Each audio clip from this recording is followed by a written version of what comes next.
성희롱 메시지를 보냈는데 무죄가 나왔다? 이게 대체 어떻게 된 일일까요? 오늘 파헤쳐볼 사건은 바로 이겁니다. 잘못 보낸 메시지 한 통이 법정에서 어떤 논란을 불러왔는지 지금부터 같이 한번 따라가 보시죠. 자, 여기 한 남성이 있습니다. 직장 동료한테 정말 입에 담기도 힘든 끔찍한 성희롱 메시지를 보냈어요. 누가 봐도 이건 유죄잖아요. 그쵸? 그런데 법원의 최종 판결은 놀라지 마세요. 무죄였습니다. 아니, 이렇게 명백하게 공격적인 메시지를 보냈는데 어떻게 무죄가 나올 수 있을까요? 진짜 상식적으로는 도저히 이해가 안 가죠. 이 판결을 이해하려면요, 단순히 어떤 일이 있었나 해서 그치면 안 됩니다. 법조문에 적힌 아주 구체적인 단어 하나하나를 뜯어봐야 해요. 좋습니다. 그럼 먼저 법정에서 인정된, 그러니까 논란의 여지가 없는 사실관계부터 한번 살펴보죠.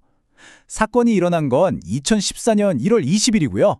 장소는 포항에 있는 한 회사 사무실이었습니다. 피고인 A씨가 자기 회사 컴퓨터로 메시지를 보냈는데요. 받은 사람이 누구냐면 바로 옆자리에 앉아있던 21살 여성 동료 피해자 I씨였습니다.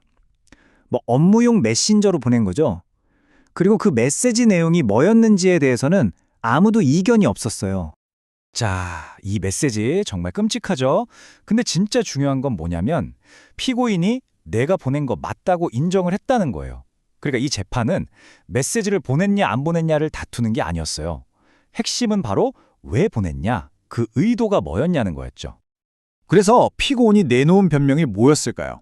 그의 모든 주장은 딱 한 가지, 아주 결정적인 한마디로 요약됩니다. 바로 실수였다는 거죠. 이 사람 주장은 이랬습니다. 제가 메신저 창을 여러 개 띄워놓고 있었는데요. 원래는 남자 동료 제이한테 그냥 저속한 농담이나 하려고 했던 건데 실수로 클릭을 잘못해서 피해자한테 보낸 겁니다. 정말 단순하죠? 하지만 이 단순한 실수가 그의 운명을 완전히 바꿔놓을 수도 있는 그런 변명이었던 겁니다. 근데 여러분, 이게 말이 된다고 생각하세요? 딱 봐도 너무 편리한 변명이잖아요. 실수였어요 한마디면 다 끝나는 건가? 법원이 과연 이런 말을 믿어줬을까요? 놀랍게도 1심 법원은 이 이야기를 믿어줬습니다. 왜 그랬을까요?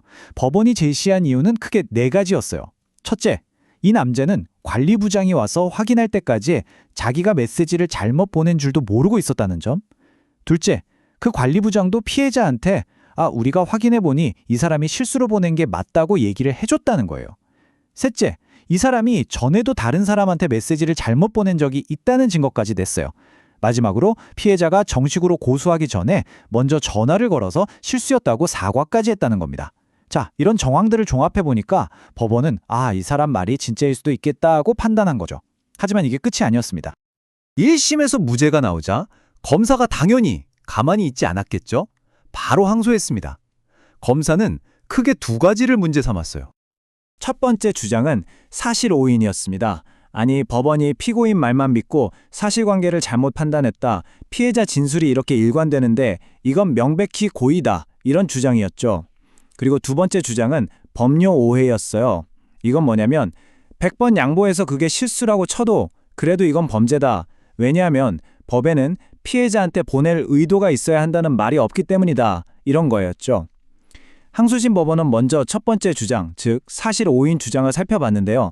결론은 1심하고 같았습니다. 피고인 주장에 신빙성이 있다. 그래서 이제 남은 건 두 번째 쟁점, 아주 중요하고 깊이 있는 법적인 질문이었죠. 바로 이겁니다. 완전히 실수로 저지른 행동도 범죄가 될 수 있는가? 이 질문을 기점으로 이 사건은 단순히 누구 말이 맞냐는 진실 공방을 넘어서 법이라는 게 도대체 무엇을 처벌하기 위해 존재하는가라는 아주 근본적인 문제로 넘어가게 됩니다. 자, 그럼 이제부터 왜 법원이 최종적으로 무죄를 선고했는지 그 이유를 파헤쳐 보겠습니다. 그러려면 이 남자가 어떤 법을 위반했다고 기소됐는지 그 법 조항을 직접 들여다봐야 해요. 바로 통신매체 이용 음란죄입니다. 법 조항을 보면 이렇게 써 있어요. 자기 또는 다른 사람의 성적 욕망을 유발하거나 만족시킬 목적으로 통신매체를 통해서 성적 수치심을 일으키는 말이나 글을 상대방에게 도달하게 한 사람을 처벌한다는 거죠. 여기서 항소심 법원이 딱 꽂힌 단어가 있었습니다. 바로 목적이라는 단어예요. 이 범죄가 성립하려면 몇 가지 조건이 필요한데 같이 한번 뜯어볼까요? 자, 이 범죄 구성 요소를 보면요. 첫째, 메시지를 보내는 행위가 있어야 하고요. 둘째, 컴퓨터 같은 통신 매체라는 수단을 써야 합니다. 셋째, 그 내용이 성적으로 노골적이어야 하죠. 이 사건은 이 세 가지는 모두 해당됐어요. 문제는 바로 네 번째, 성적 욕망을 만족시키려는 목적이 있었냐는 겁니다. 모든 게 바로 이 목적이라는 단어에 달려 있었던 거죠. 법원은 과연 이 목적을 어떻게 해석했을까요? 법원은 이 법이 왜 만들어졌는지 그 근본적인 취지부터 살펴봤습니다. 이 법의 가장 중요한 목적은 바로 개인의 성적 자기결정권을 지켜주는 거예요. 다시 말해, 내가 원하지 않는데 성적인 메시지를 받지 않을 권리, 그걸 보호하는 게 핵심이라는 거죠. 즉, 누군가가 나를 의도적인 타겟으로 삼아서 나의 성적 자기결정권을 침해하려는 바로 그 상황을 막기 위한 법이라는 겁니다. 여기서 법원의 아주 결정적인 구분이 나옵니다.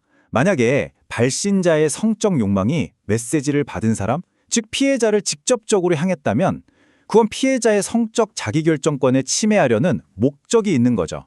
당연히 이 법에 따라 불법입니다.